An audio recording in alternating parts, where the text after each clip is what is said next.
આગળ વાત કરીએ ભાવનગર જિલ્લાની જીવાદોરી સમાન શેત્રુંજી ડેમ સતત ત્રીજી વાર ઓવરફ્લો થયો છે। શેત્રુંજી ડેમ 100% ભરાતા 20 દરવાજા 1 ફૂટ સુધી ખોલી અને પાણી છોડવામાં આવી રહ્યું છે, જેને લઈ નીચાણવાળા 17 ગામોને એલર્ટ કરી દેવાયા છે। હાલ ડેમમાં 1800 ક્યુસેક પાણીની આવક થઈ રહી છે। જો કે ડેમમાં પાણીની ભરપૂર આવકથી ખેડૂતોમાં ખુશી જોવા મળી રહી છે। તો ભાવનગરનો શેત્રુંજી ડેમ, જેના આ દ્રશ્યો છે, સતત સિઝનમાં ત્રીજી વખત તે ઓવરફ્લો થયો છે, જેના કારણે 20 દરવાજા 1 ફૂટ સુધી ખોલી અને પાણી છોડવામાં આવી રહ્યું છે। તો નીચાણવાળા 17 ગામોને એલર્ટ પણ કરાયા છે।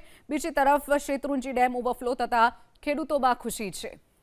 આગળ વાત કરીએ ભાવનગર જિલ્લાની જીવાદોરી સમાન શેત્રુંજી ડેમ સતત ત્રીજી વાર ઓવરફ્લો થયો છે। શેત્રુંજી ડેમ 100% ભરાતા 20 દરવાજા 1 ફૂટ સુધી ખોલી અને પાણી છોડવામાં આવી રહ્યું છે, જેને લઈ નીચાણવાળા 17 ગામોને એલર્ટ કરી દેવાયા છે। હાલ ડેમમાં 1800 ક્યુસેક પાણીની આવક થઈ રહી છે। જો કે ડેમમાં પાણીની ભરપૂર આવકથી ખેડૂતોમાં ખુશી જોવા મળી રહી છે।